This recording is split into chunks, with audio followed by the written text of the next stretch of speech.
இரண்டாம் கொரிந்தியர் 8ஆம் அதிகாரம் முதல் 2 வசனங்களை நாம் வாசிக்க கேட்கலாம். Let us happen to read 2 Corinthians chapter 8 முதல் 2 வசனங்கள். 8 and verses 1 and 2. அன்றியும் சகோதரரே, மக்கதோனியா நாட்டு சபைகளுக்கு தேவன் அளித்த கிருபையை உங்களுக்கு அறிவிக்கிறோம்.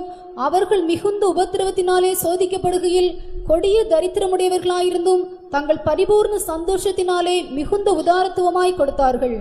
கர்த்தருடைய பரிசுத்த நாமத்துக்கு மகிமை உண்டாவதாக. Glory be to God's holy name. இங்கே ஒரு சபைக்கு எழுதும் பொழுது மற்றொரு சபையினுடைய ஒரு தெய்வீக தன்மையை Pavul சுட்டிக்காட்டுகிறார். Here writing to one church, St. Paul points out the divine nature of another church. கொரிந்தியர் சபைக்கு மக்கதோனியா சபையினுடைய மேன்மையை அவர் எடுத்து காட்டுகிறதை நாம் பார்க்கிறோம். Here we see as to how St. Paul magnifies the grace of God in the church at Macedonia to the church at Corinth. வேதத்திலே நாம் பலவிதமான சபைகளை பார்க்க முடியும். In the word of God we see of various churches. வெளிப்படுத்தலிலே 7 சபைகளுக்கு தூது அனுப்பப்படுகிறதை நாம் பார்க்க முடியும். We see the messages sent to 7 churches in Revelation. பழைய ஏற்பாட்டிலே தேவனுடைய ஜனங்கள் கூடி வருகிறதை சபை என்று வேதத்திலே அழைக்கப்பட்டிருக்கிறது. And gathering of the people of God in the Old Testament time is considered as the congregation.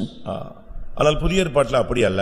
While in the New Testament time not like that. ஆவிக்குரிய தேவனுடைய ஜனங்கள் கிறிஸ்துவின் சரீரமாகிய அந்த சபையில இணைக்கப்பட்ட ஜனங்கள் மாத்திரமே சபை ஜனங்கள் என்று அழைக்கப்படுகிறார்கள். Only the spiritual people of God who are knit with the church are called the church members. ஆனால் இன்றைக்கு நாம் பூமியிலே பார்க்கும் பொழுது பலதரப்பட்ட சபைகள், பல கூட்டங்கள், சபைகள் என்று அவர்கள் பெயர்களை வைத்து அழைக்கிறார்கள். Today we happen to see various fellowships, various Christian gatherings which they call a church.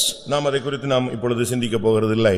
We are not going to think about ourselves. இந்த மக்கதோனியா சபையினுடைய ஒரு தெய்வீக தன்மையை நாம் கற்றுக்கொள்ள வேண்டியது அவசியம். But we need to learn about the divinity which is in the church of Macedonia. ஒவ்வொரு சபையும் ஒவ்வொரு விதங்களிலே ஆவிக்குரிய தன்மையிலே வளர்ச்சியை கண்டிருந்தது.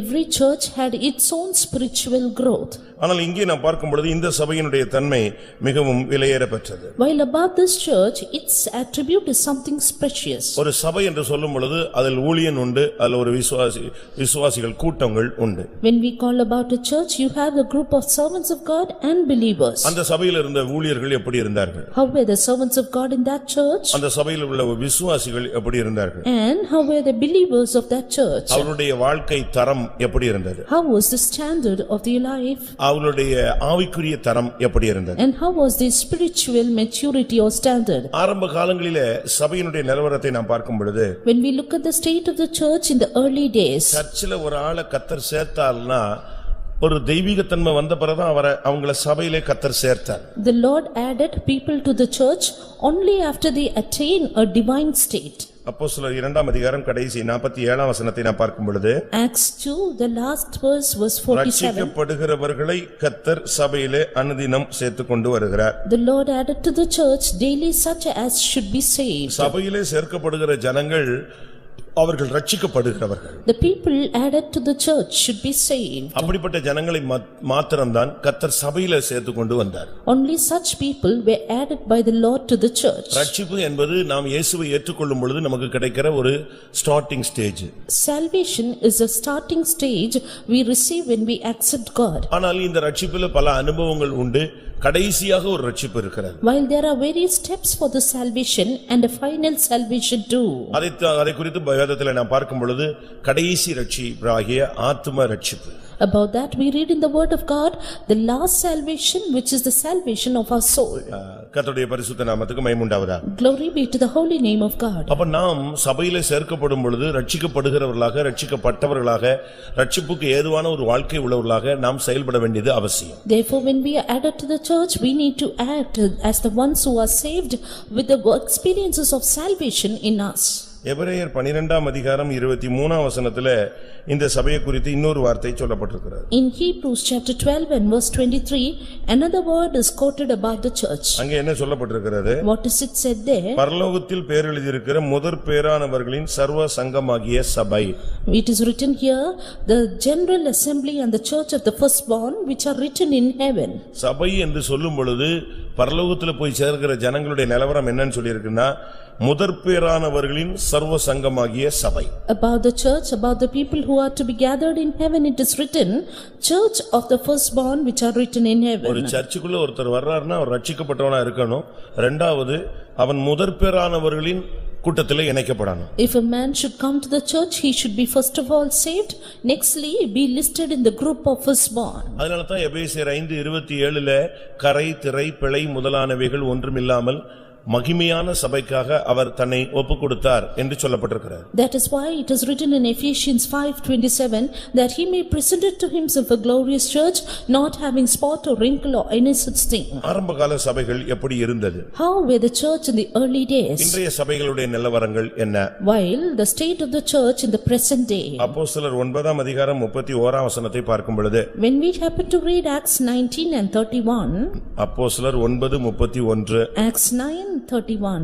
அப்பொழுது யூதேயா கலிலேயா சமாரியா நாடுகளிலெங்கும் சபைகள் சமாதானம் பெற்று பக்தி விருத்தியடைந்து கர்த்தருக்கு பயப்படுகிற பயத்தோடும் பரிசுத்த ஆவியின் ஆறுதலோடும் நடந்து பெருகின.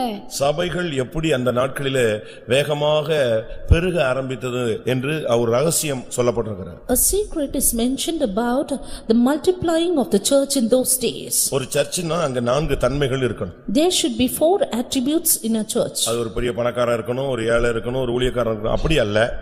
Not with the difference a poor, rich and servant of God. சபைகள்ல முதலாவது சமாதானம் இருக்கணும். But first of all, there should be peace prevailing in the church. அப்பதான் அந்த சர்ச் growth ஆகுதுன்னு அர்த்தம். Only then the church is growing. அங்க கிடந்த சண்டையும் குழப்பங்களும் வாக்குவாதங்களும் முறுமுறுப்புகளும் சர்ச்சுக்குள்ள இருந்துச்சுன்னு சொன்னா அந்த சபைகள் பெருகாது. அது ஒரு ஸ்டாக்னட் தேங்கி போன நிலவரத்துல கிடக்கும். If there are divisions and quarrel and arguments in the church will remain in a stagnant state. தண்ணீர் ஓடுனா அது நதி, தேங்கினால் அதுக்கு பெயர் சாக்கடை. The water runs, then it is a river. If it stagnates, then it is அது நாற்றம் எடுக்க ஆரம்பிக்கும். It will start to stink. நம்முடைய ஜீவியத்துல முதலாவது சபை என்று சொன்னால் அதுல சமாதானத்தை தேவன் எதிர்பார்க்கிறார். In our life, first of all, the Lord expects peace in the church. நாம சமாதானம் இல்லாம சமாதானம் பெற்றுக்கொள்ளும்படியாக தான் இயேசுவிடம் வந்தோம். Without peace, our Jesus is coming to receive those who are in peace. ஏனென்றால் இயேசு கிறிஸ்து நமக்காக வைத்து போன ஒரே ஒரு சொத்து, என்னுடைய சமாதானத்தை உங்களுக்கு வைத்து போகிறேன். Because the only possession our Lord Jesus left with us is, my peace I leave with you. அங்கிருந்து இங்க வந்துட்டு சமாதானத்தை தேடி இங்க வந்து சமாதானத்தை பெற்றுட்ட பின்பு இங்க வந்து நம்முடைய சமாதானத்தை கெடுத்தா அதை விட ஒரு புத்தியீனமான செயல் வேற ஒன்றுமே கிடையாது. Having come to this place, if we are going to lose the peace which God has given us, then nothing else is a greater loss. இரண்டாவது சபை என்பது பக்தி விருத்தி அடைந்த ஒரு தன்மையை கொண்டு வர வேண்டும். Nextly, church should bring about a state of edification. ஒரு சரியான ஒரு பக்தி விருத்தி இல்லைன்னு சொன்னா நம்ம சர்ச்சில் போனதுல பயன் இல்ல, அப்படி ஒரு சர்ச் இருந்தும் பிரயோஜனம் கிடையாது. If no proper edification, no use of a church and no use of going there. ஒரு பிள்ளையை நீங்க ஒரு ஸ்கூல்ல கொண்டு போய் சேர்க்கறீங்க. You admit a child to a school. அந்த ஸ்கூலுடைய நம்முடைய நம்பிக்கை என்னன்னா அங்க போனா நம்ம பிள்ளை நல்லா படிக்கும்னு. And we believe our child will do well. அங்க ஒரு கோச்சிங் இல்ல, டீச்சிங் இல்ல, ஒரு பிராக்டிஸ் இல்ல, ஒண்ணுமே இல்லனா நம்ம ஃபீஸ் எல்லாமே வீணா போய்டும். But if the coaching in that school is not well, then all our labor is in vain. உடனே நம்ம school மாத்துவோம். Soon we try to change the school. அதுபோல தான் சபை என்று சொன்னால் அங்க பக்தி விருத்தி அடையணும். So is it, there should be edification in the church. நீங்க இந்த சர்ச்சுக்குள்ள வந்துட்ட பிறகு உங்களுக்கு பக்தி விருத்தி அடைஞ்சிருக்கா? Having come to the church, are you edified? பக்தினா என்ன? What is godliness? பக்தினா என்ன? What is godliness? White and white போடுறதா? Is it putting white and white? இல்ல மீசை எடுக்கிறதா? Or removing your mustache? இல்ல விட நகையை கலத்துறதா? Or removing your jewels? எது பக்தி? What is godliness? யாக்கோபு 1:27 பாத்தீங்கன்னா James 1:27 பக்தியை பத்தி ஒரு வார்த்தை சொல்லப்பட்டிருக்கிறது. It is written about godliness. திக்கற்ற பிள்ளைகளும் விதவைகளும் படுகிற உபத்திரவத்திலே அவர்களை விசாரிக்கிறதும் உலகத்தால் கரைபடாதபடிக்கு தன்னை காத்துக் கொள்கிறதுமே பிதாவாகிய தேவனுக்கு முன்பாக மாசில்லாத சுத்தமான பக்தியாயிருக்கிறது. பக்தியினுடைய பியூர் godlinessங்கிறது அங்கதான் சொல்லியிருக்கு. And the pure godliness, the standard is mentioned here. அதாவது பக்தி, ஆனா அங்க சொல்லி இருக்கிறது பிதாவாகிய தேவனுக்கு முன்பாக மாசில்லாத சுத்தமான பக்தினா அது என்னது? உலகத்தால் கரைபடாதபடி தன்னை காத்துக் கொள்ளுகிறதும் ஏழைகள் படுகிற உபத்திரவத்தில் அவர்களுக்கு உதவி செய்வதுமே பக்தி. It is said about a pure religion and undefiled before God and Father is to visit the fatherless and widows in their affliction. மற்றவைகள் அனைத்தும் பக்தியினுடைய வேஷங்கள், இல்லாவிட்டா பக்தியினுடைய decoration. All the rest are forms of godliness or decorations of godliness. நம்முடைய பக்தி எப்படி இருக்கு? But how is ours? இந்த பக்தி, இந்த சுத்தமான பக்தி ஒரு சர்ச்சில் வந்துட்ட பிறகு இன்னும் டெவலப் ஆகணும், விருத்தி அடையணும். This pure godliness should be developed in us by coming into the church. எப்படி பக்தி டெவலப் ஆகும்? How can godliness be நீங்க developed? பாருங்க, ஒருத்தன் பக்தி முத்தி போச்சுன்னா ரோட்ல உருள்றான், இல்லாவிட்டா குதிக்கிறான், இல்லாவிட்டா செயின் போட்டுக்கிறான், கொக்கி போட்டுக்கிறான். இந்துக்கள் எல்லாம் நீங்க அப்படி பார்க்கலாம். Today you can see among the Hindus, the peak of their godliness, they even roll down on the floor and do various things for their God. நம்முடைய பக்தி எப்படி விருத்தி அடையறது? But how will our godliness Bible edify? சொல்லுகிற விருத்திங்கிறது அன்போ பக்தி விருத்தியை உண்டாக்கும். The edification in the Bible is love edifies. அன்பு இல்லட்டா அந்த இடத்துல நீங்க உங்களுடைய பக்தி வந்து டெவலப் ஆகாது. No love, then godliness cannot be developed. அன்பு இல்லன்னா ஒருவன் தேவனை அறியான். If a man has no love, he knows not God. நம்முடைய அன்பு எப்படிப்பட்டது? But how is our love? 1 கொரிந்தியர் 8:1 இந்த வார்த்தை சொல்லப்பட்டிருக்கிறது. 1 Corinthians 8:1 says about this அன்போ word. பக்தி விருத்தியை உண்டாக்கும். Is love edifies. அப்ப சர்ச்சுக்குள்ள வந்துட்ட பிறகு நாம் தேவன் மேலும் மற்றவர்கள் மேலும் நமக்கு ஒரு உண்மையான தெய்வீக அன்பு தேவை. Therefore, after coming to the church, we need a true, a genuine divine love towards God and others. பழைய ஏற்பாட்டில் 10 கட்டளை. 10 commandments in the Old Testament. அது புதிய ஏற்பாட்டில் 2 கட்டளையாக சுருக்கி கொடுக்கப்படுகிறது. ராஜரீக பிரமாணம் என்று அழைக்கப்படுகிறது. Classified as 2 in the New Testament, which is called as the royal law. பழைய ஏற்பாட்டில் நீங்க பாத்தீங்கன்னா அதை செய்யாதிருப்பாயாக, இதை செய்யாதிருப்பாயாக, அப்படி ஒரு 10 லிஸ்ட் நமக்கு தெரியும். In the Old Testament, we know about the 10 commandments, which is listed as don't do this and that. ஆனா அது அப்படியே சுருக்கி ரெண்டா சொல்றாரு புதிய ஏற்பாட்டில். But that is mentioned as 2 being summarized in the New Testament. முழு இருதயத்தோடு, முழு ஆத்துமாவோடு, முழு மனதோடு, முழு சிந்தையோடும் உன் தேவனாகிய கர்த்தரிடத்தில் அன்பு கூறுவாயாக. இரண்டாவது, உன்னை நேசிக்கிறது போல நீ பிறனை நேசிப்பாயாக.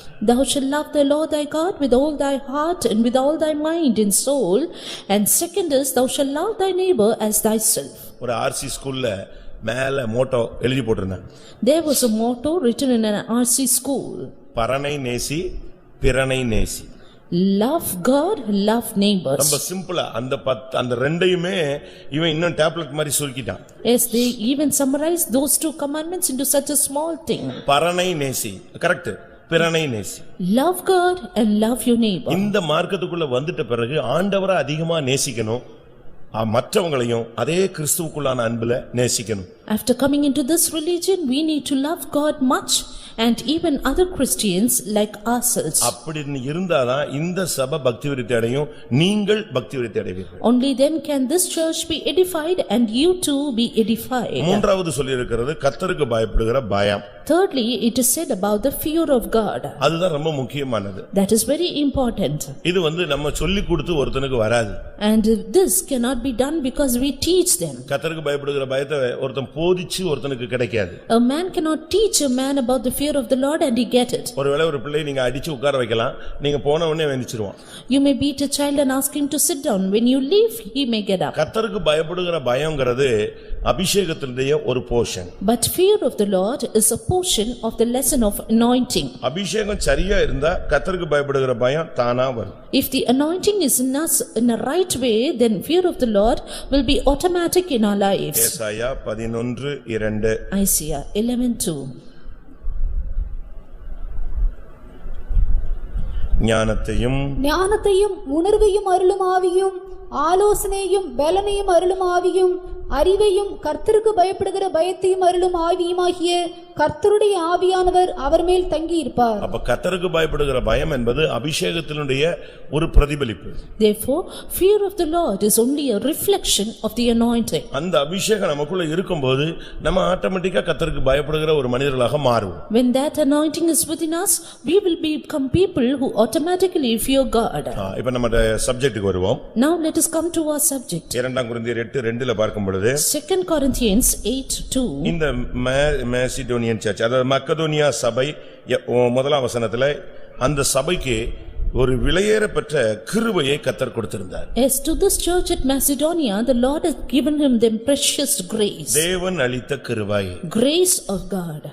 அந்த சபைக்கு தேவன் அருமையான அழகான நிறைவான ஒரு கிருபையை கொடுத்திருந்தார். As to that church the Lord had given or bestowed the grace of God in all its fullness. ஒரு மனிதனுக்கு திறமை இருக்கலாம், ஆனா கிருபை இல்லைன்னா அந்த திறமை ஒர்க் அவுட் ஆகாது. A man may have ability but without grace it cannot be worked out. நீங்க பாருங்க, ஊழியத்துல கூட ரொம்ப கிருபை திறமை உள்ளவங்க இருக்காங்க. Even in the ministry you can see much capable people. ரொம்ப டேலண்டா எல்லாமே ஒர்க் பண்ணுவாங்க. They may be highly talented. திருப்பி கொஞ்ச நேரத்துல பாத்தீங்கன்னா அவங்க இருக்க மாட்டாங்க. But sometimes after few days they will be no more. ஐயோ என்ன அருமையான இருந்தாங்க போயிட்டாங்கன்னா அவங்களுக்கு கிருபை திறமை இருந்துச்சு, அதுல என்ன இல்லாம போயிடுச்சு, கிருபை இல்லாம போயிடுச்சு. And we may wonder as to why they could not stand up. That is because they had the ability but no grace of God. திறமையில இருக்கிறவனை தள்ளிரலாம், கிருபையில இருக்கிறவனை தள்ள முடியாது. You can pull down a man who stands in his ability but not a man who stands in the grace of God. திறமையில நிக்கிறவனை ஒருத்தனை தட்டிரலாம். You can pull down a man who stands in his own ability. ஆனா கிருபையில நிக்கிறவனை தட்ட முடியாது. ஏன்னா அவனுடைய அஸ்திவாரம் எங்க இருக்கு? தெய்வத்திட்ட.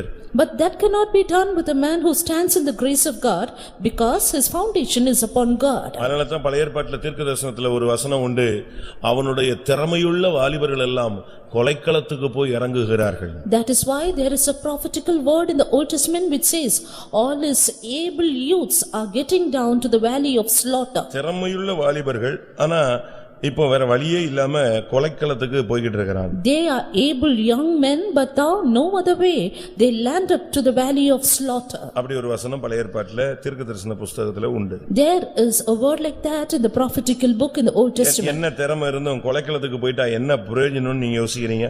Just you think what is the use of going to the threshing floor of slaughter, whatever your ability may be.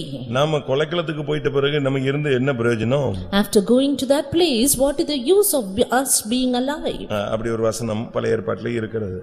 There's that verse in the Old Testament. அப்படி அந்த தேவனுடைய பிள்ளைகள் கொலைக்களத்துக்கு போனா அவனுடைய திறமை அவனுக்கு உதவி செய்யலங்கிறதை நம்ம விளங்கிக் கொள்ளலாம். A child of God, if he goes to that slaughter land, then his ability cannot help him.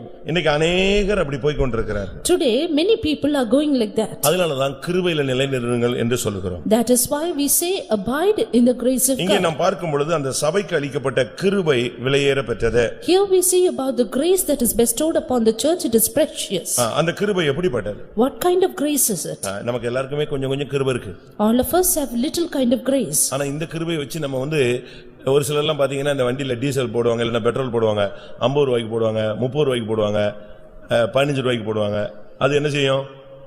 அது அந்த லிமிட்டுக்கு போயிட்டு திருப்பி நின்னுக்கும், திருப்பி எங்கேயாவது தள்ளிக்கிட்டே வருவான் ரோட்ல, பாத்துக்கிட்டு இருக்கலாம். You can see some people fueling their motorbike or their four-wheeler only to a little extent, and finally they will have to walk all the way after it gets finished. இப்படிதான் இன்னைக்கு அநேகர் இந்த கூட்டத்துக்கு வர்றது, கொஞ்சம் ஜெபிக்கிறது, ஒரு அபிஷேகங்கிறது, நல்ல அபிஷேகம் கிடைச்சுன்னு போயிடுவோம். அது ஒரு வீட்டுக்கு போய் சேர்றதுக்குள்ள எவனாவது குறுக்க வண்டியில வந்துருவான், அவனை பிடிச்சி ஏசி அந்த கிருபை ரோட்லயே போயிடும். That is how you see some people getting filled in the anointing only a little way in the church, and when they go back to home, on the way they drop the grace of God, scolding at some other ones who come crossing their way. எலும்பி போகும்போது யாராவது உன் கையை மீச்சிட்டானாலே அந்த கிருபை டப்புன்னு டென்ஷன்ல பட்டுன்னு போயிடும். Or somebody holds in your hand while getting up from the church, you get angry, you lose the grace of God. அப்ப நம்ம இத வச்சு என்ன பண்ண முடியும்? Then what can we do with this? அதனால தான் வேதம் சொல்லுகிறது உங்களுக்கு அளிக்கப்பட்ட கிருபை விசேஷித்த கிருபையா இருக்கணும். That is why the word of God says special grace be granted upon you. 2 கொரிந்தியர் 9ஆம் அதிகாரம் 14ஆம் வசனம். 2 Corinthians 9 and verse 14. உங்களுக்காக வேண்டுதல் செய்து தேவன் உங்களுக்கு அளித்த மிகவும் விசேஷித்த கிருபை நிமித்தம் உங்கள் மேல் வாஞ்சையாயிருக்கிறார்கள். என்ன கிருபை அது? What grace is that? விசேஷித்த கிருபை. Exceeding grace of God. மிகவும் விசேஷித்த கிருபை. Exceedingly exclusive grace இந்த of God. மிகவும் விசேஷித்த கிருபையை வச்சு தான் இந்த சர்ச் நிக்க முடியும். It is with this exceeding grace of God the church can stand. கிருபையை ஓரளவு வச்சுக்கிட்டு நம்ம ஒண்ணுமே பண்ண முடியாது. With a little measure of God's grace we cannot do anything. அதனால தான் நீங்க ஒவ்வொரு நாளும் கிருபையை வாங்குங்கன்னு சொல்றோம். That is why we tell you to get the grace of God every day. உனக்கு 4 to 5 ஜெபத்துல நீங்க எங்கேயாவது ஒரு இடத்துல முழங்கால்ல இருந்தீங்க அப்படின்னு சொன்னா உங்களுக்கு கிருபை கிடைக்கும். If you are on your knees in prayer in 4 to 5 a.m., then you will get grace of God. அது புதிய கிருபையா கிடைக்கும். That will be a grace afresh. ஒருவேளை நீங்க 5 to 6 ஜெபிக்கலாம். Or you may pray 5 to 6. அப்போ உனக்கு இரக்கம் கிடைக்கும். Then you get the mercy of God. 6 to 7 கூட நீங்க லேட்டா தூங்கிட்டு மெல்ல எழும்பி ஜெபிக்கலாம். உனக்கு ஒருவேளை தயவு கிடைக்கும். Then you get to sleep and go up at 6 to 7 for prayer, you get the favor of God. இல்ல நான் 7 மணிக்கு முன்னால எழும்புனதே கிடையாது. ஆனா 7 to 8 ஜெபிக்கிறேன் அப்படினா உனக்கு ஒரு கார் கிடைக்கும், ஒரு வீடு கிடைக்கும், ஒரு மனைவி கிடைப்பா, 2 பிள்ளைகள் கிடைக்கும், இதெல்லாம் கிடைக்கும். ஆனா கிருபை கிடைக்கணும்னா டைம் இதுதான். காலைதோறும் கர்த்தருடைய கிருபைகள் புதிதா இருக்கு. அந்த டைம் அதுதான். அதுக்கு பிறகு நீ ஜெபிச்சா கிடைக்காதுன்னு இல்ல, கிடைக்கும். கிருபை கிடைக்காது, மத்த எல்லாமே கிடைக்கும். Yes, you may get the grace, you will get the grace of God early in the morning, says the word of God. After that you may not get the grace of God, but every other favor of God and his blessings.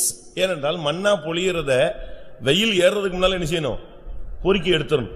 Because you will have to gather the manna even before the sun rises. இல்லனா அது என்ன செய்யும்? உருக ஆரம்பிக்கும். Or else then it will start to melt. அதுக்கு பிறகு கிடைக்காது. And then you would not get it. ஆனா நீ என்ன செய்யலாம்? ஏற்கனவே பொறுக்கி வச்சிருக்காங்க இல்லையா, அவங்க கிட்ட வேணா போய் ஷேர் பண்ணிக்கலாம். அதே மாதிரி தான் மனைவி ஜெபத்துல புருஷன் நிக்கிறான், புருஷன் ஜெபத்துல மனைவி நிக்கிறா. இதுதான் உண்மை. And that is why today people stand in the prayer of others. They try to share the manna which is gathered by other people. புரியுதா உங்களுக்கு? பையன் புருஷன் எழும்பலங்க, மன்னா பொறுக்க வரல, இல்ல மனைவி வரல, இல்ல பிள்ளை வரல. இந்த தாய் என்ன செய்வா? இல்ல இந்த புருஷன் என்ன செய்வான்? அவன் பொறுக்கி எடுத்து கொண்டு வந்ததுல என்ன செஞ்சாகணும்? இவங்க சாப்பிடணுங்கும் போது அவங்க கொஞ்சம் கொடுத்தாகணும், இவங்க அதை வச்சு எடுக்கணும். இப்படி யாரோ ஒரு ஆள் எழும்பி ஸ்தோத்திரம் பண்றதுல அநேகருக்கு டீசல் போட்ட கேஸ் மாதிரி வண்டி ஓடுது. When the child or the husband or the wife doesn't come for the prayer and the other one who has the grace of God shares it with the other one, our vehicle runs. சரி, புருஷனும் மனைவி எழும்பல, அந்த வீட்டுல 4 மணி ஜெபமே நடக்கல, செத்து போன மாதிரி கிடக்குது. ஆனாலும் காலையில எழும்பி நல்லா போறானே, இங்க ஒரு ஃபெய்த்தம்ல இருந்து டீசல் போடுறாங்க, இங்க மண்ணாவை எடுத்து வைக்கிறாங்க. ஆண்டவரே எங்க விசுவாசில அங்க இருக்கா இங்க இருக்கான்னு இவங்க ஜெபம் பண்றாங்க பாருங்க. இதுல இருந்து ஒரு ஷேர்ல வண்டி காலையில தெம்பா ஓடும். And you can see many people, they are in a dead state without their prayer at all, but their vehicle runs smooth because of the prayer in the faith home. நான் சொல்றது உண்மைன்னு சொல்றேங்க, ஒத்துக்கிறவங்க கையை வைத்து அல்லேலூயா சொல்லுங்க. அப்ப பாதி பேர் நீங்க எழும்பலன்னு அர்த்தம். பாதி பேர் எழும்பி என்ன செய்யல? கிருபைய வாங்கல, யாரோட எதையாவது வாங்கிட்டு பாக்கெட்ல போட்டு நம்ம மேனேஜ் பண்றோம் life. Half of you are trying to manage our lives by the grace of God which is bestowed upon others. ஆனா கொரிந்தியர் சபைக்கு ஆரம்ப காலங்களிலே மிகவும் விசேஷித்த ஒரு கிருபை அவர்களுக்கு கிடைத்தது. But exceeding grace of God was showered upon the church at Corinth. ஆனா எஸ்றா 9:8ல சொல்லி இருக்கிறது, எங்களுக்கு கொஞ்ச நேரம் தான் கிருபை கிடைச்சதுன்னு சொல்றாங்க பழைய ஏற்பாட்டு ஜனங்கள். But in Ezra 9:8 the Old Testament people says we get the grace of God only for a little time. வாசிங்க எஸ்றா 9:8. இப்பொழுதும் எங்கள் தேவனாகிய கர்த்தர் எங்களிலே தப்பின சிலரை மீதியாக வைக்கவும் தம்முடைய பரிசுத்த ஸ்தலத்தில் எங்களுக்கு ஒரு குச்சை கொடுக்கவும், இப்படியே எங்கள் தேவன் எங்கள் கண்களை பிரகாசிப்பித்து எங்கள் அடிமைத்தனத்திலே எங்களுக்கு கொஞ்சம் உயிர் கொடுக்கவும் அவராலே கொஞ்ச நேரமாவது கிருபை கிடைத்தது. அவராலே என்ன கிடைச்சது? எவ்வளவு நேரம் கிடைச்சது? எவ்வளவு நேரம்? கொஞ்ச நேரம் கிருபை கிடைச்சது. அதை வச்சு எப்படியோ கிருபையில வந்துகிட்டு இருக்காங்க. They somehow try to run in the grace of God by receiving a little space grace from God. இதை நாம் விளங்கிக் கொள்ளணும். இந்த நாட்கள்ல கொஞ்ச நேரம் கிருபையை வச்சுலாம் நிக்க முடியாது. புதிய ஏற்பாட்டுல ஒரு செகண்ட் கிடைச்சா போதும், உன்னைய கொன்றுவான், இல்லாட்ட தூக்கி எறிஞ்சிருவான். But you have to understand well, in the New Testament time we cannot run with a little space grace because the devil will try to attack us in a little amount of time. ஏதாவது ஒரு chance கிடைச்சா போதும், உன்னைய அவன் தள்ளிடுவான். He waits for some little chance to put you down. அதனாலதான் நமக்கு கொஞ்ச நேர கிருபையை வச்சுலாம் ஒண்ணுமே பண்ண முடியாது. மிகவும் விசேஷித்த கிருபை நமக்கு தேவைப்படுகிறது. Therefore with little space grace we cannot do anything. We need the exceeding grace of God. இந்த கிருபைங்கிறது ஒரு gift. This grace is a gift. அந்த கிஃப்ட்டை நம்ம எல்லாரும் கையில வச்சிருக்கணும். All of us need to have this gift. அப்படிதான் வசனம் சொல்லுகிறது. That is how the word of God says. எபேசியர் 3:7 Ephesians 3 and verse 7. தேவனுடைய பலத்த சத்துவத்தால் எனக்கு அளிக்கப்பட்ட வரமாகிய அவருடைய கிருபை Gift of the grace of God. ஒரு தேவனுடைய பிள்ளைக்கு இந்த கிருபை ஒரு வரம் போல இருந்தாதான் அவன் அருமையாய் முன்னேறி போக முடியும். Only if a child of God have this grace of God as a gift, he can move smoothly in his run. இந்த சபை ஒரு அருமையான சபை. This church is a precious இந்த church. மக்கதோனியா சபை ஒரு விசேஷித்த கிருபை பெற்ற ஒரு சபை. Church at Macedonia had received a special grace. ஒரு தேவனுடைய பிள்ளை என்று சொல்லுகிறவன் மக்கதோனியா சபையை போல மாறி இருக்க வேண்டும். A child of God should have changed himself like the churches of Macedonia. அந்த சபை எப்பொழுதுமே ஒரு கிருபையில நிறைந்த ஒரு சபை. And that was a church ever filled with the grace of God. இந்த மக்கதோனியால இருக்கிற ஜனங்களுடைய அந்த கிருபைக்கு காரணம் என்ன? And what was the reason of the grace of God upon this church at Macedonia? அப்போஸ்தலர் 16ஆம் அதிகாரம் Acts chapter 16. அந்த சபையினுடைய தன்மையே வித்தியாசமானது. The attribute or the structure of the church itself is அதுக்கு different. காரணம் என்ன? Reason for that? அவங்களுடைய ஜெபம். Their prayer. 13ஆம் வசனம். Verse 13. ஓய்வு நாளில் நாங்கள் பட்டணத்துக்கு வெளியே போய் ஆற்றின் அருகே வழக்கமாய் ஜெபம் பண்ணுகிற இடத்தில் உட்கார்ந்து அங்கே கூடி வந்த ஸ்திரீகளுக்கு உபதேசித்தோம். இது மேசிடோனியா சர்ச்சை பத்தி உள்ள ஒரு அனுபவம். அங்கதான் லீதியாள் சந்திக்கப்படுகிறாள். This is an experience of church at Macedonia and Lydia is being visited here. 12ஆம் வசனத்துல மக்கதோனியா தேசத்து நாடுகளில் ஒன்றுக்கு தலைமையான ரோமர் என்று சொல்லப்பட்டிருக்கிறது. And verse 12 it is said about the Philippi which is the chief part of the city of அந்த Macedonia. ஜனங்கள் வழக்கமா ஜெபிச்சுக்கிட்டே இருப்பாங்க. And these people they are wont of praying. அந்த டைம் வந்துட்டுனா அவங்க வழக்கமா போய் அந்த ஆத்து அருகே உட்கார்ந்து ஜெபிக்க ஆரம்பிச்சிடுவாங்க. The time comes then they have the usual habit of prayer by the riverside. அப்படி ஒரு பழக்கம் அவங்களுக்கு இருந்துச்சு. They had such a practice. அங்க உள்ள ஊழியக்காரங்க அப்படி ஒரு பிராக்டீஸ கொடுத்திருந்தாங்க. And the servants of God have given them such a practice. நமக்கு ஒரு ஜெபம் தேவை. We need a prayer. ஒரு சபைன்னு சொன்னா ஜெபம் கரெக்ட்டா இருந்தா அந்த சபை நல்லா இருக்கும். In a church if the prayer is correct then it will go well. அவங்க வரல இவங்க வரல அத பத்தி எல்லாம் நீ யோசிக்கவே கூடாது. You should never consider about the coming and going of others. அந்த டயத்துக்கு நீ போய்டணும். You should go in that time. Shadrach வரல மேஷாக் வரல ஆபேத்நேகோ வரலன்னு சொல்லிட்டு தானியேல் சரி நீங்கலாம் வரலையா நான் இன்னைக்கு ஜெபிக்கல அப்படினு சொல்லல. தான் முன்பு செய்து வந்தபடியே அவன் வழக்கத்தின்படி எங்க போய்டுவான்? எருசலேமுக்கு நேராக பலகணிகளை திறக்க வச்சு முழங்கால் போட்டுருவான். Daniel did not refrain his prayer looking at the coming of Shadrach, Meshach and Abednego, but he as he was wont to he went to Jerusalem to pray. ஆண்டவர் என்ன சொல்றாரு? And what did God say? நான் ஒருவனாய் ஆலயம் மிதித்தேன். I pressed the threshing by one. யாரு வரல நான் ஒரே ஆளைய நின்னே அந்த ஆளைய மிதித்து நான் ரசத்தை எடுத்தேன்னு சொல்றேன். As one man I trampled over the threshing floor and pressed the wine. யாரை அனுப்புவேன்னு கேள்வி கேட்கும்போது பரலோகத்துல கோடி கோடி தூதர்கள் இருந்தாங்க, ஒருத்தரும் பதில் சொல்லல. சொன்ன ஒரே ஆள் இயேசு மட்டும்தான். When the question was asked, whom shall I send? There were crores of angels in heaven, but no one answered, only Jesus answered. இந்த ஜனங்கள் கரெக்ட்டா ஜெபத்தை போய்டுவாங்க. These people went for the prayer in time.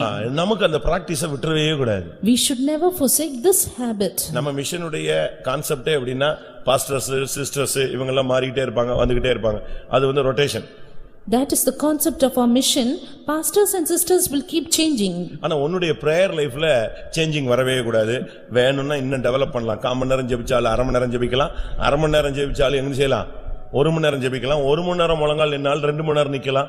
இப்படியே நம்மள develop பண்ணணுமே தவிர நீ வளர்பிறையாக இருக்கலாம், தேய்பிறையாக மாறக்கூடாது. But you should always never keep changing in your life in prayer. You should keep developing them and never get erased off from your prayer life. நீ குறைஞ்சேன்னா யாரா மாறிடுவ? தேய்பிறையாய் மாறினால் அமாவாசையாய் மாறுவாய். வளர்பிறையாய் வந்தால் நீ பௌர்ணமியாய் மாறுவாய். If you get decreased you will become no moon, but if you get increased you will become a full moon. ஜெபம் குறைய குறைய குறைய ஃபுல்லா டார்க் ஒரு அழுத்தம். நீ ஜெபம் பிரைட் ஆக ஆக உன்னுடைய முகம் உன்னுடைய ஊழியம் உன்னுடைய ஜீவியம் எல்லாமே ஷைன் பண்ணும். When your prayer decreases you will be pressed down by the darkness, but when your prayer increases your face, your life, everything will shine. ஏனென்றால் அந்த சபையில பவுல் ஊழியக்காரனாக இருந்தார். Because Saint Paul was a minister of that church. அவனுக்கு ஒரு நாள் ஒரு சொப்பனம் கிடைக்கிறது. He one day had a dream. அதுக்கு முன்னால அவனுக்கு ஆசியாவுக்கு போகணும்னு அவனுக்குள்ளேயே ஒரு ஆசை. And just before that he had a desire within himself to go to Asia. ஆசியால போய் ஊழியம் செய்யணும்னு புறப்பட்டான். He went to minister in Asia. பேக்கிங்லாம் முடிஞ்சு புறப்படும்போது சொல்றாரு ஆவியானவர் நீ போக கூடாதுங்கறார். When he was about to start the spirit of God says you should not go there. பேசாம அமைதியா உட்கார்ந்துட்டான். He was silent. அதுக்கு அடுத்த நாள் மீசியாவுக்கு புறப்படுறதுக்கு ரெடி ஆயிட்டான். Next day he was ready to go to Mysia. இப்போ ஆவியானவர் சொல்றாரு நீ அங்கேயும் போக கூடாது. And now the spirit of God says you should not go there also. நடத்திப்பு இல்ல. No leading. பேசாம உட்கார்ந்தார். He simply sat. ஜெபிச்சிட்டு இருக்கான். He was praying. அப்போ ஒரு தரிசனம் மக்கதோனியா சபையிலிருந்து ஒருத்தன் வந்து எங்களுக்கு உதவி செய்யுங்க அப்படின்னு கூப்பிடுறான். Then he saw a vision of a man from Macedonia. He calling out unto him saying, "Come and help us." அப்போஸ்தலர் 16, 6, 7, 8, 9 இந்த வசனங்கள் இருக்கிறது. Acts of the Apostles chapter 16 verses 6 through 9 we see about that. ஆண்டவருக்கு மக்கதோனியா சபையை குறித்து ஒரு தரிசனம் அங்க பவுல் போணுங்கிறது அவருடைய திட்டம்.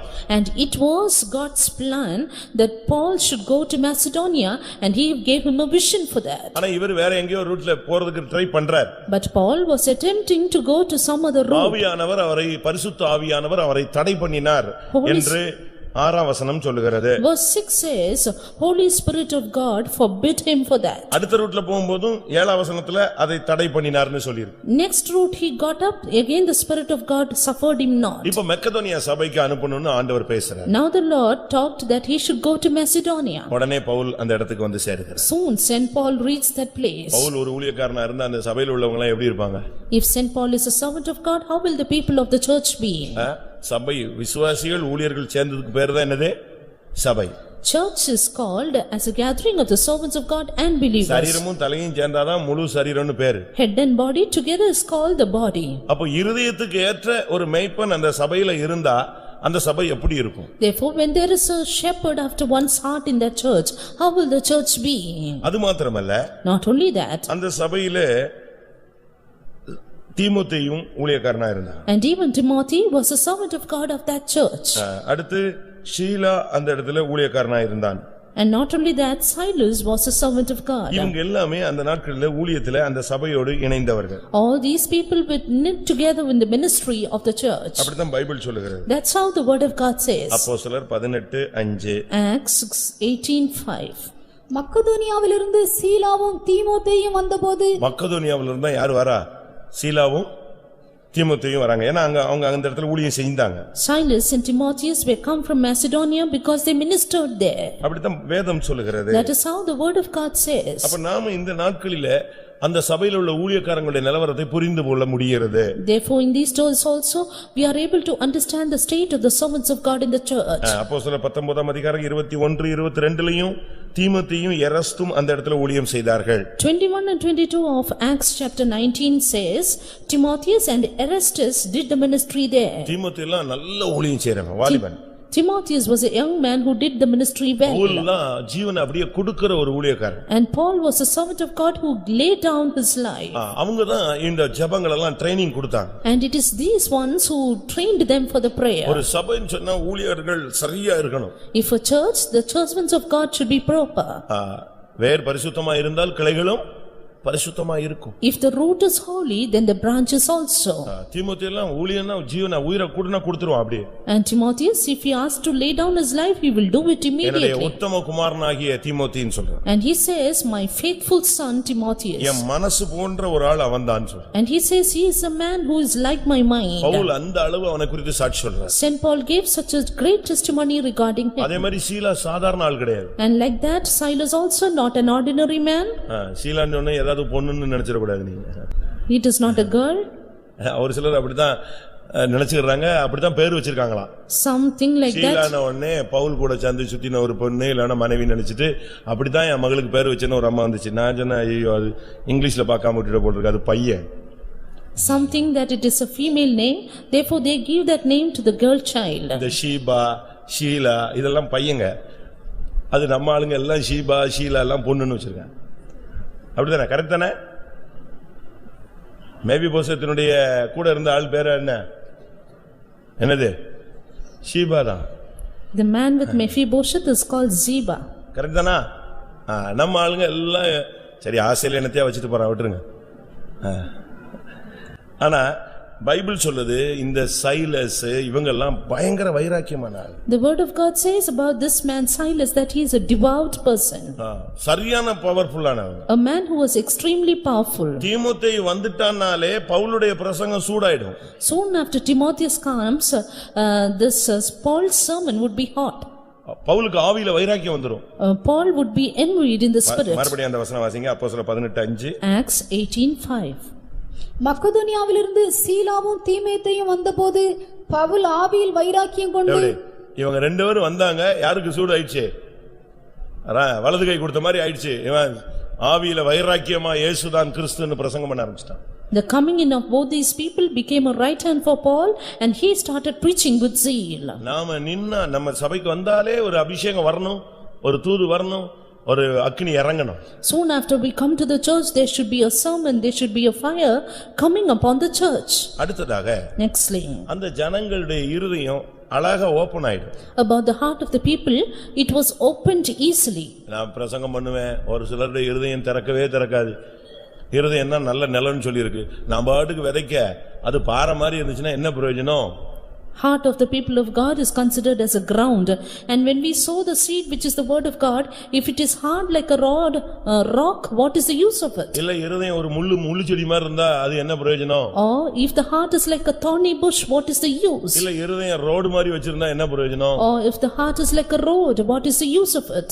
நிலம் நல்ல இருதயத்தை காண்பிக்கிறது. And the ground shows a good heart. அப்போஸ்தலர் நடபடிகளை நான் பார்க்கும் பொழுது 16-14 பார்க்கும்போது, When we see in Acts 16:14, அந்த பெண்ணுடைய இருதயத்தை கர்த்தர் திறந்து அருளினார். we see the Lord opened the heart of that woman. இருதயம் திறக்கிற விசுவாசிகள் தேவை. Yes, we need the believers who open their heart. இருதயம் திறந்த விசுவாசிகளுக்குள்ள தான் நம்ம சத்தியத்தை கொடுத்தா பூஸ்ட் ஆவாங்க.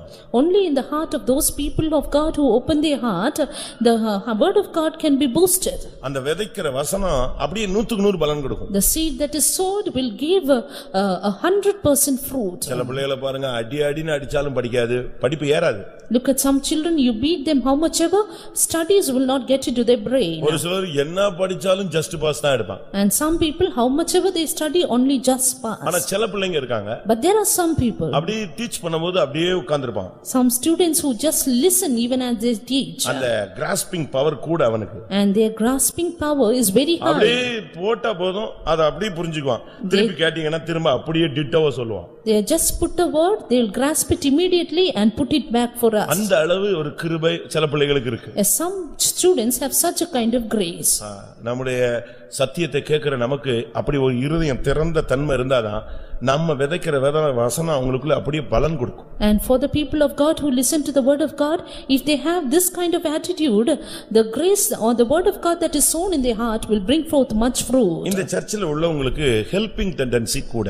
For the people in this church, they had an extremely great helping tendency. ரோமர் 15ஆம் அதிகாரம், Romans 15, அங்க என்ன சொல்லப்பட்டிருக்கிறது? what is it said there? 26ஆம் வசனம். Verse 26.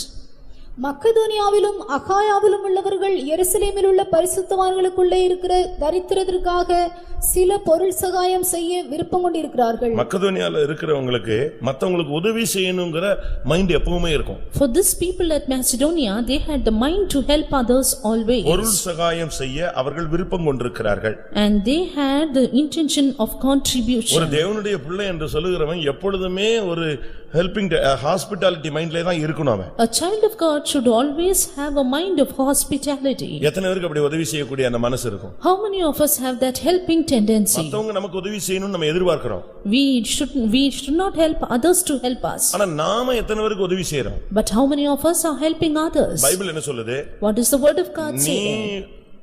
எப்படி என்ன விதைக்கிறையோ அதை தான் என்ன செய்ய முடியும்? நீ அறுக்க முடியும். That which you sow, that you reap. நீங்க உதவி செஞ்சீங்கன்னா உங்களுக்கு உதவி கிடைக்கும். If you help others, you will receive நீ help. ஒருத்தனை தூக்கி விட்டேன்னா கர்த்தர் ஒரு ஆளை வச்சு உன்னைய தூக்கி விடுவார். If you are lifting up one, then God will lift you up other day. நீ உனக்கு ஒருத்தனுக்கு பண உதவி கொடுத்தீனா உன்னுடைய பண தேவைகளுக்கு இன்னொரு கர்த்தர் கொண்டு வந்து நிறுத்துவார். If you render another financial help, God will send another person to help you in நமக்கு time. எத்தனை பேருக்கு அந்த மைண்ட் இருக்கு? How many of us have that mind? கொடுக்கிற மைண்ட் எத்தனை பேருக்கு? The mind of giving to others. ஏழைகளை எப்பொழுதுமே உன் மைண்ட்ல வச்சிருக்கணும். Yes, you should have the poor always in your mind. நீங்க என்ன நினைக்கிறீங்க? நம்ம தசமபாகம் கொடுத்துட்டோம். தசமபாகம் நான் இப்ப பிரசங்கம் பண்ணிட்டு வரேன் எல்லா இடத்துலயும். தசமபாகம் உன்னுடைய கடமை. Tithes is your உதவி duty. என்பது உன்னுடைய கடன். எது முக்கியம்? Tithes is your duty, and what is important? திரும்பவும் சொல்றேன். Again, தசமபாகம் என்பது ஒரு விசுவாசி கொடுக்க வேண்டிய கடமை. tithes is the duty of a believer. ஆனா உதவி செய்வது என்பது அவன் கொடுக்க வேண்டிய ஒரு கடன். While help is a duty or a debt that he has to give. எது முக்கியம் இப்போ? What is important? சம்பளம் வாங்கினவொடனே எங்க ஓடுறீங்க? Soon after you receive the salary, where do you run? ஓடவே வேண்டாம், அவன் ஆபீஸ் வாசல்ல வந்து நின்றுவான், கடன் கொடுங்க. The debtors, they come and stand at the step of the office to give the money. இல்லனா ஓன்ட்ட இருந்து ஏடிஎம் கார்டை வாங்கிட்டு போய்டுவான். Or else he comes and snatches it from you. அவன் எடுத்துட்டு காசு எடுத்துட்டு மிச்சத்தை கொடுத்துட்டு போவான். He takes it and gives you the remaining. அப்ப நமக்கு இது ஒரு கடன். Therefore it is a debt for us. ரோமர் 15:27 அடுத்த வசனம். Romans 15:27. இப்படி செய்வது நல்லதென்று எண்ணினார்கள், இப்படி செய்கிறதற்கு அவர்கள் கடனாளிகளாகவும் இருக்கிறார்கள். And it is said here, it hath pleased him verily, and they are debtors they are. அதனால நல்லா கவனிச்சுக்கங்க, நீங்க அது ஒரு கடன், உதவி செய்வது ஒரு கடன். அந்த கடன் அடைச்சாதான் உனக்கு பரலோகராட்சி. Therefore listen well, helping others is a debt to you. Only if you finish this debt you can go to heaven. அதுக்காக ரோட்ல கிடக்குறவனுக்கு போய் உதவி செய்யறது இல்ல. உங்க வீட்ல ஒரு அம்மா கிடக்குதே, அந்த அம்மாக்கு ஃபர்ஸ்ட் உதவி செய். Therefore doesn't mean you have to help the others in the road.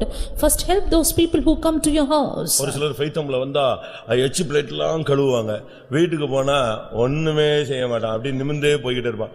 அதுவும் தப்பு. Some people wash the vessels in the faith home. When they go to home, they don't do anything. Even that's wrong.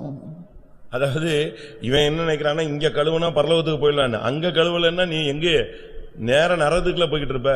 They think when you wash it here, you can go straight to heaven. But you have to notice this, that you don't do it at your home, you go straight to hell. பக்கத்து வீட்டுக்காரங்களை ரொம்ப நேசிப்பாங்க, பக்கத்து வீட்டுல உள்ளவங்களை ரொம்ப மரியாதை கொடுப்பாங்க, எல்லாருக்கும் help, ஓடி ஓடி போய் வேலை செய்வான். வீட்டுல இந்த அம்மா ஒரு தண்ணி எடுத்து கொடுடான்னு கேட்பாங்க, ஒரு டம்ளர் தண்ணி, அவ்வளவுதான் இவனுக்கு அப்படியே சீறிடுவான். அப்ப இது நீ மற்றவனை ப்ளீஸ் பண்றதுக்கு தான் எதையோ செய்யற, கடமையை நீ செய்யலன்னு. They love their neighbors so much, but they do nothing in their family. Therefore they do this all to please others and not their duty. உதவி செய்யுங்கள். Do help. மக்கதோனியா சர்ச்சினுடைய ஸ்பெஷாலிட்டியே என்னன்னா, இல்லனாலும் உதவி செஞ்சிருவான். The speciality of the church at Macedonia is, even if they don't have, they will help. 2 கொரிந்தியர் 8:2க்கு மறுபடி வாங்க. 2 Corinthians 8:2. Verse 2. அவர்கள் மிகுந்த உபத்திரவத்தினாலே சோதிக்கப்படுகையில் கொடிய தரித்திரமுடையவர்களாயிருந்தும் தங்கள் பரிபூர்ண சந்தோஷத்தினாலே மிகுந்த உதாரத்துவமாய் கொடுத்தார்கள். மிகுந்த உபத்திரவம், கொடிய தரித்திரம். As their affliction is great and they have deep poverty. எப்படி இருக்கும் நீங்க யோசிச்சு பாருங்களேன். Just think about this. ஒரு 10,000 ரூபாய் இருக்கு, 1000 ரூபாய் காணிக்கை கொடுக்கிறது ஒரு பெரிய பிரச்சனையே இல்ல. And giving 1,000 from 10,000 is not a problem. இல்ல லட்சக்கணக்கில் இருக்கு, அதுல இருந்து ஒரு போர்ஷனை காணிக்கை கொடுக்கிறோம், அது easy. You have lakhs and giving a portion of an offering is not, that is easy. ஆனா பயங்கர உபத்திரவம், இன்னொரு பகுதியில கொடிய தரித்திரம்.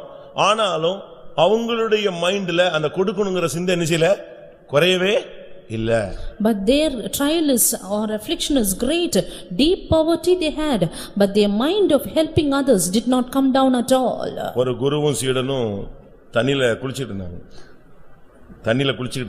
A man, குருவும் சீடர், a man, a master and his disciple, they were bathing in water. ஒரு தேள் தண்ணில கிடந்து தத்தளிச்சிட்டு இருந்துச்சு. And soon a scorpion was just happening for his life. குரு அதை பிடிச்சு வெளியே விட்டார். The master took it out. என்ன பண்ணது? And what did it do? Thanks சொல்லுமா. Will the scorpion say thanks? என்ன செய்யும்? பட்டுன்னு வெட்டிச்சு. It scorned him immediately. அவர் அதை வாங்கிக்கிட்டு வெளியே கொண்டு போய் விட்டுட்டார். And he took it and he went out. திரும்ப குளிச்சிட்டு இருந்தாரு. Again he came to bathe. சீடர் அமைதியாயிட்டான். சரி இவர் தொட்டாரு வாங்கிட்டாருன்னு விட்டான். Disciple was silent, saying, he touched, therefore he got it. கொஞ்ச நேரத்துல பார்த்தா அந்த தேள் அங்கங்க சுத்தி அது ஏதோ ஒரு இதுல திருப்பி இதே தண்ணிக்குள்ள விழுந்துருச்சு. And after some time you see the same scorpion fell into the water again by chance. அதே குருவுக்கு முன்னால தத்தளிச்சிட்டு போகுது. And it was trying for its life before the same master. திரும்பவும் அந்த குரு அதை பிடிச்சு வெளியே விட்டாரு. அது இரண்டாவது ஒரு கொட்டு கொட்டிட்டு போயிடுச்சு. Again the master took it and pulled it out. It gave the second sting to the master. சீடன் கேட்டான். The disciple asked, ஃபர்ஸ்ட் ஏதோ செஞ்சீங்க, அது என்னோ ரொம்ப புனித தன்மையில காப்பாத்தணும்னு நினைச்சு செஞ்சு விட்டீங்க, அது கொட்டிடுச்சு. இப்ப இரண்டாவது செத்தா சென்னா அது உயிரோட இருந்தானே, திருப்பியா அதை பிடிச்சு விட்டு இரண்டாவது கொட்டு வாங்கணுமான்னு கேட்டான். You did it for this with a sacred intention the first time, it stank you, and why should you help it the second time? அப்ப அவர் சொன்னாரு. Then he said, அதனுடைய புத்தி கொட்றது, என்னுடைய புத்தி உதவி செய்யறது. இதுதான் ரெண்டு பேருக்கும் உள்ள டிஃபரண்ட் இவ்வளவுதான். Its understanding is only to stink, while my understanding is to help. That's the difference. உங்களுக்கு புரிஞ்சிருச்சா? அது அதனுடைய புத்தி வந்து நீ 100 ட்ரிப் எடுத்து விட்டாலும் என்ன செய்யும், அது கொட்டும். Its tendency is only to stink how many times you help it. ஆனா உன்னுடைய டெண்டன்சி என்ன எப்படி இருக்கணும்னா, அது கொட்டுதோ இல்லையோ அது ஜீவன் போறதுக்குள்ள அதை காப்பாத்தணும். While your tendency should be to help for its life, whether it stinks or not. நமக்கு எத்தனை பேருக்கு இப்படி உதவி செய்ய முடியும்? How many of us will be able to help this way? ஒரு நாள் சாப்பாடு கொடுப்பாங்க, They will give the food அந்த for one வயசான day. அம்மா மறந்து போய் பையன்ட்ட எப்பா உன் மனைவி சோறே போடலன்னு சொல்லிடுவா. அதுக்கு பிறகு அவங்க வந்து சொல்லுவான், என்ன எங்க அம்மாக்கு சோறே கொடுக்கலாம், அதான் இப்பதான் சாப்பிட்டுச்சுன்னு. அடுத்த நாள் உண்மையாவே சோறு போட மாட்டான். The எதுக்கே போட்டும் பிரச்சனை, போடாட்டாலும் போடலன்னா போடலைன்னு போட்டும், போட்டு கெட்ட பேர் வர்றதை விட போடாமல் இருப்பதே நல்லது. The daughter-in-law house, she will feed the old woman, but loss of memory power she'll say, she did not give me, but again she will not give her. நான் ஒரு பிள்ளைகிட்ட சொன்னேன், நீ சண்டை போட்டுக்கிட்டே இருக்கிற, சமாதானம் ஆயிடு அப்படின்னு சொன்னேன். And I told one girl saying, you're always fighting, you get to be in peace. அவ சொன்னா, சண்டை போட்டு போட்டு திருப்பி திருப்பி இந்த மன்னிப்புங்கிறத விட பேசாம ஒதுங்கி போவது நலம்னு சொன்னா. Then she said, rather than putting in the struggle and getting reconciled, it is better to remain at a distance. அப்படி அல்ல. That's not the thing. Bible என்ன சொல்லுதுன்னு நம்ம கத்துக்கணும். You have to learn what the Bible அவங்களுக்கு says. பெரிய தரித்திரம். They had a deep poverty. ஆனா அவனுடைய பிரேயர் லைஃப், அவனுடைய கிருபை, அவனுடைய இருதயம் திறந்த அனுபவத்துல அந்த தரித்திரத்தை பார்க்க முடியாது. உதவி செய்யறது மட்டும்தான் அவன் மைண்ட்ல தெரிஞ்சது. அதை தான் பிராக்டிஸ் பண்ணிக்கிட்டே இருந்தான். But because of their prayer life, their abundance of grace of God and opened heart, they only sought to help others. அவங்களுக்கு அந்த பிரேயரோ அந்த கிருபையோ அந்த இருதயம் திறந்த அனுபவமோ இல்லைன்னா நம்மள மாதிரி தான் இருப்பாங்க அவங்களும். If they did not have this prayer life and grace of God and opened heart, they would be remaining like us. அந்த கொடிய தரித்திரத்திலும் அவங்க மைண்ட்ல ஒரு மிகுந்த உதாரத்துவம் இருந்தது. But they had a much mind of liberality even amidst their great poverty. அவங்களுக்குள்ள ஒரு மிகுந்த உதாரத்துவம், கொடுக்கணும் எல்லாத்தையுமே கொடுத்துருவோம் அப்படிங்கிற மைண்ட் அவங்களுக்கு இருந்துச்சு. They had the deep thought of liberality, offering much more they can. அப்படிதானே? நீதிமொழிகள் 11:25 பார்த்தா Proverbs 11:25 says, அந்த மிகுந்த உதாரத்துவத்தை பத்தி என்ன சொல்லியிருக்கு? it is said about the abounding liberality. உதார குணமுள்ள ஆத்துமா செழிக்கும். உதாரத்துவம் உள்ள மனுஷன் செழிப்பான் இல்ல, அந்த மனுஷனுடைய ஆத்துமா என்ன செய்யும்? செழிக்கும். It is said, the soul of that man shall flourish. உன்னுடைய ஆத்துமா செழிக்கணும்னா உனக்கு உதார குணம் தேவை. If your soul should flourish, you need the helping tendency. நீங்க இத இன்னையில இருந்து நீங்க பயிற்சி விட்டு பாருங்க, உங்களுடைய ஆத்துமாவுக்குள்ள ஒரு செழிப்பு உண்டாகும். From today you practice this and you will have the flourishing in your soul. அவங்க வந்து கொடுக்கிறதுக்கு யோசிக்கவே மாட்டாங்க. They never thought to give others. அந்த ஏழை விதவை அவள்கிட்ட இருந்தது ஒரு துட்டுக்கு சமான 2 காசு. The poor woman had just 2 mites, which is of 1 farthing. நான் சமீபத்துல ஒரு லோக்கல்ல பிரசங்கத்துக்கு போயிருந்தேன். Recently I went for a sermon in a local. N car உள்ள போகும்போது ஒரு பிச்சைக்கார சகோதரி, ஒரு வயசான தாய் உள்ள போகுது. When my car went in, a poor woman who was a beggar, she also went in. சுத்தமா கருப்பாயிருச்சு அந்த Dress. And her dress was totally black. ஏழ்மை, ரொம்ப ஏழை. And very poor she was. நான் உள்ள போகுது, என் கார் அதுக்கு முன்னால அது அதுக்குள்ள நுழைஞ்சு போயிடுச்சு. And when I went in, she was just going in before me. நான் என்ன யோசிச்சேன் தெரியுமா? You know what I thought? இன்னைக்கு கூட்டம் நடக்குது, இங்க போய் எங்க பிச்சை ஊழியக்காரங்க எல்லாம் அங்க போயிருப்பாங்க, சரி போட்டுன்னு விட்டுட்டேன். I just allowed her to go, saying, now the meeting is on and the servants of God will be after her. கூட்டத்துல உட்கார்ந்திருக்கு. And she came for the meeting. நான் பிரசங்கம் ஸ்டார்ட் பண்ணா அது எந்திச்சு நேரா என்கிட்ட வருது. When I started the sermon, she came straight to me. நான் சொன்னேன், இத பிடிச்சு அங்க உட்கார வைன்னு சொன்னேன். I said, you take her and ask her to sit உடனே there. ஒரு பையன் போய் பிடிச்சு அதுல உட்கார வச்சிட்டான். Soon a boy made her to sit there. பிரசங்கம் திருப்பி ஒரு 1/4 மணி நேரம் பேசினேன், திருப்பி எந்திச்சு நேரா ஸ்டேஜுக்கு வந்துச்சு. Again 15 minutes of that sermon, she came straight to the stage. ஒரு பையன் ஓடி போய் இழுத்துட்டு போயிட்டான். A boy took her and caught her and went. எதுவும் பண்ணிராத, எங்கயாவது ஒரு ஓரத்துல உட்கார வை. I said, you don't harm her, ask her to sit her some corner. திருப்பியும் பிரசங்கம் போச்சு, எந்திச்சு வந்துருச்சு. Again during the sermon she came up. எனக்கு ஒண்ணும் ஓடல. I could not do anything. நான் சொன்னேன், விட்டுரு. I said, you leave her. என்ன பண்ணுதுன்னு பாப்போம். Let us see what she is doing. நேரா வந்துச்சு. She came straight. அது காலையில 7:15 சர்வீஸ், அது time. That was a 7:15 service. 7:45 இருக்கும், இல்லனா 8 மணி இருக்கும். It was 7:45 and I am going to wind up. இந்த காலைக்குள்ள அது பிச்சை எடுத்த காசை கொண்டு வந்து என்கிட்ட டேபிள்ல காணிக்க வச்சிட்டு அது வாட்டுக்கு போக ஆரம்பிச்சிச்சு. You know what she did? She brought her money which she got as alms and kept it on my table and went. காலையில ஒரு 1/2 மணி நேரத்துக்குள்ள அதுக்கு என்ன ஒரு 10-20 ரூபாய் கிடைச்சிருக்கும், காயின்ஸ் தான். மொத்தத்தையும் கொண்டு வந்து காணிக்கையில டேபிள்ல வச்சுட்டு ஆட்டுக்கு வெளியே எரிஞ்சு போயிடுச்சு. எனக்கு அப்பதான் யோசிச்சேன், ஓஹோ, எனக்கு அதுக்கு டவுட் வந்துருச்சு. இது 3 ட்ரிப் மோதுறதுனால ஒருவேளை இயேசுவா இருப்பாரோன்னு ஒரு டவுட் வந்துருச்சு எனக்கு. I doubted if she would be Jesus because she came thrice. ஒருவேளை இது நம்ம என்னத்தையா துரத்தி விட்டு கடைசியில் நமக்கே சீட் இல்லாம போயிடக்கூடாது. And if you cast her out, finally it would end up in my judgment. அப்படின்ட்டு தான் 3rd டைம் சான்ஸ் கொடுத்து விட்டுட்டேன். ஆனா அது ஒரு பெரிய பிரசங்கத்தை பண்ணிட்டு போயிடுச்சு. Therefore I left it for a chance and she taught me a great sermon. நான் சொன்னேன், Then I said, இன்னைக்கு இருக்கிறதுல எத்தனை பேர் தசமபாகம் எடுத்து வந்தீங்கன்னு தெரியாது. I don't know நீ how many. சம்பாத்தியத்துல தசமபாகம் கொடுக்கற அந்த தாய் பிச்சை எடுத்தத அப்படியே நெஞ்சிருச்சு, போட்டு போயிடுச்சு. You give tithes. தசமபாகம் அல்ல, பிச்சை எடுத்ததுல தசமபாகம் கொடுக்கல, பிச்சை எடுத்ததுல எதை கொடுத்து போச்சு? அன்னைக்கு அதுக்கு தான் டிஃபனுக்கு அவ்வளவுதான் காசு. அதை அப்படியே தேவசமூகத்துல காணிக்கையில வச்சுட்டு போயிட்டே இருக்கு. இப்போ இங்க உட்கார்ந்து அழகா பேண்ட் ஷர்ட் போட்டு அப்படியே நீட்டா கசக்காம இருந்து தசமபாகம் கொடுக்கறாள் முக்கியமா, எது டாப்ல போயிடுச்சுன்னு யோசிச்சு பாருங்க. சொல்லுங்க. And I told the people as to how these people they bring tithes out of their salary, but this poor woman rendered all that she got because of her alms, kept it as an offering, and this is great in the sight of God. அதுக்கு சம்பாதிக்க அந்த வேலை செஞ்சு சாப்பிடுற அளவுல அதுக்கு சரீரத்துல பலனும் இல்ல, அதை பராமரிக்க கூடிய பிள்ளைகளோ சந்ததியோ இல்ல. அதுக்கு சம்பாதிக்க முடிஞ்சது ஒரே வழி என்னதுதான்? பிச்சை எடுப்பதுதான். அதுல நம்மால் கூட அதுல தசமபாகம் தான் கொடுப்பான்.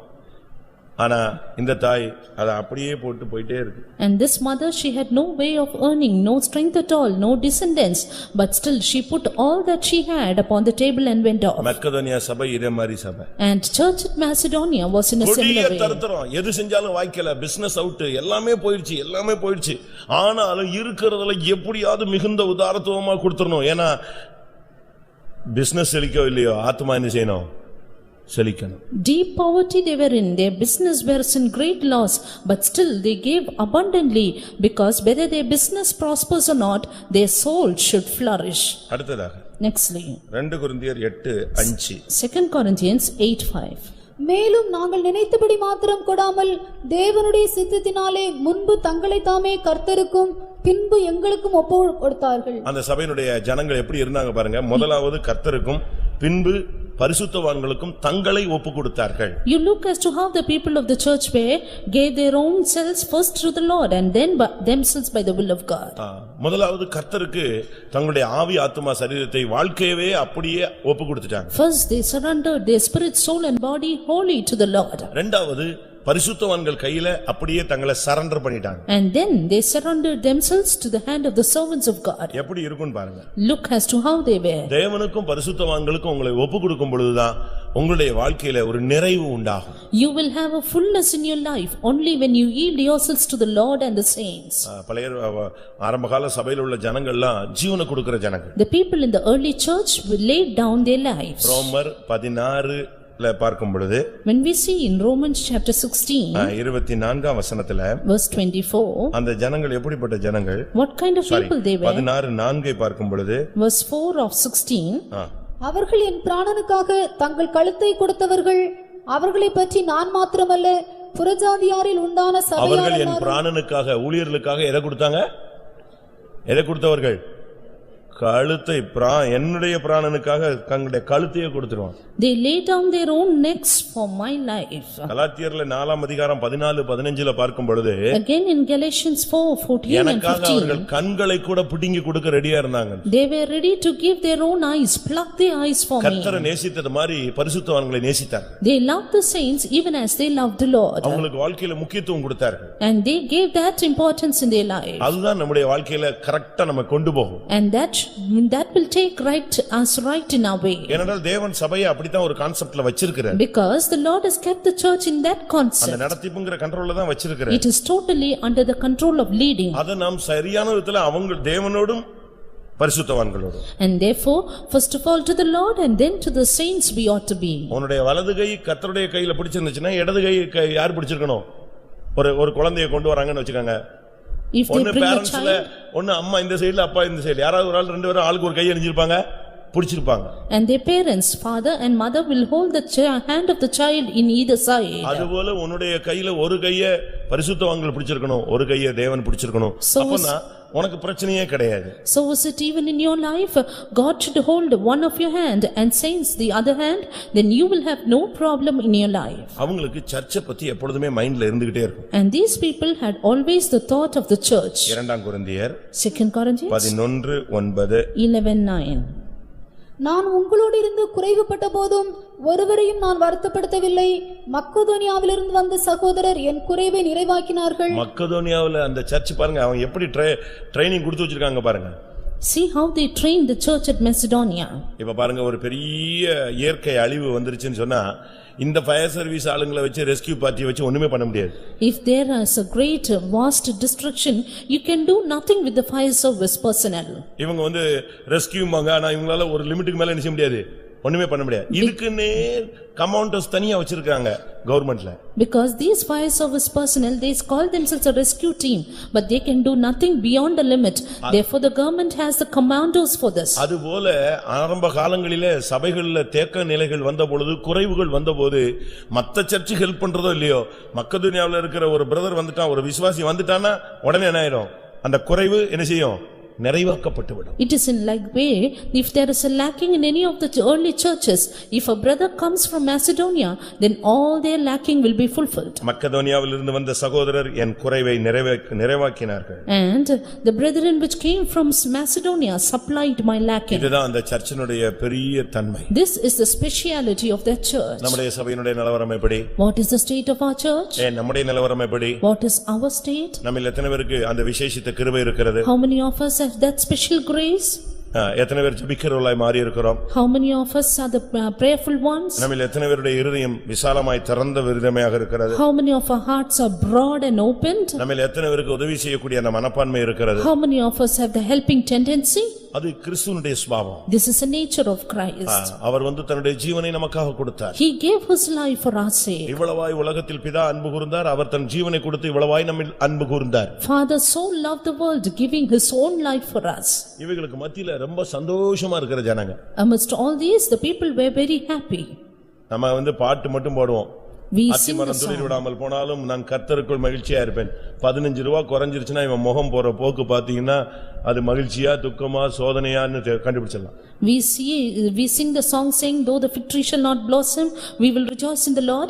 If there is a lack of 15 rupees, you look at the frown of our face. அவங்க பரிபூர்ண சந்தோஷத்தினால் மிகுந்த உதாரத்துவமாய் கொடுத்தார். But these people, they gave in all their liberality with wholeheartedness and அவங்களுக்குள்ள joy. இருந்த சந்தோஷம் நிறைவான சந்தோஷம். The joy in them was to the fullness. அவங்க துக்கப்படுறதே இல்ல. They were never sad. தேவன் அறியாம நடக்காது. Nothing will happen to தேவன் என்னை them. கொண்டு போறாரு. And God is taking தேவன் me. தான் என்னை கைட் பண்றாரு. God is guiding me. இந்த பாதை தேவன் அறியாம எனக்கு வரல. This path is not without the knowledge of அவரிடத்தில் God. அன்பு கூர்ந்தவர்களுக்கு சகலமும் நன்மைக்கேதுவாய் நடக்கிறது. All things work together for good to them that love God. அவனை துக்கப்படுத்தவே முடியாது. Yes, you cannot make them sad at ஏனென்றால் all. அவனுக்கு இருக்கிற சந்தோஷம் சாதாரணதல்ல, பரிபூர்ணமான நிறைவான சந்தோஷம். Because their joy was to the fullness and not ordinary. ஏனென்றால் முழுவதும் கர்த்தருக்கு ஒப்பு கொடுத்தவன். Because they had wholly surrendered themselves to the Lord. அவன் விழுந்தாலும் எழுந்தாலும் அவனுடைய எஜமான் அவனுக்கு உத்தரவாதம் பண்ணுவார். They rise up or fall, their master will be responsible. எல்லாரும் கண்களை மூடுவோம். Let's close our eyes. ஆண்டவருடைய சமூகத்திலே கர்த்தாவே, என்னை மக்கதோனியா சபையில் உள்ள ஒரு விசுவாசியாக,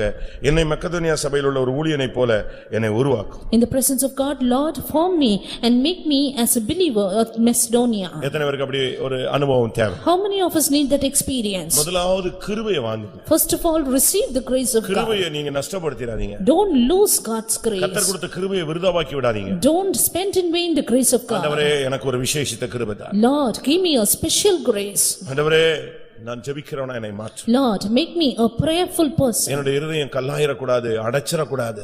My heart should not be shut or closed. எனக்கு மற்றவங்களுக்கு உதவி செய்யறதுக்கு எனக்கு வாய்ப்புகளின் கிருபையும் சூழ்நிலை எனக்கு தாரும். Give me chances, graces and situations to help others. மற்றவருடைய குறைவை நிறைவாக்கக்கூடிய கிருபை தாரும். Grace to fulfill the lacking of others. நான் என்னை உமக்கும் பரிசுத்தவான்களுக்கும் ஒப்புக் கொடுக்கிறேன். Lord, I yield myself totally to you and to the என்னை saints. சமர்ப்பிக்கிறேன் என்று ஒரு 2 நிமிஷம் கண்களை மூடி முழங்கால் படியிட்டு சொல்லலாம். And let us us close our eyes, be on our knees and say, I surrender, Lord. ஒரு 2 நிமிஷம் கர்த்தருடைய கரத்துல ஒப்பு கொடுங்க. 2 minutes surrender in God's hand. தெய்வம் உங்களை அந்த சபை ஜனமாய் மாற்றட்டும். God will make you as a member of that church. அந்த சபை தான் பக்தி விருத்தி அடையும். And that church will be edified. அந்த சபை தான் சமாதானம் பெறும். That church will receive peace. அந்த சபையில் உள்ள ஜனங்களுக்கு கர்த்தருக்கு பயப்படுகிற பயம் உண்டாகும். The people of that church will have the fear of the Lord. அந்த சபை பரிசுத்த ஆவியின் ஆறுதலால் நடந்து பெருகும். And the church will be multiplied.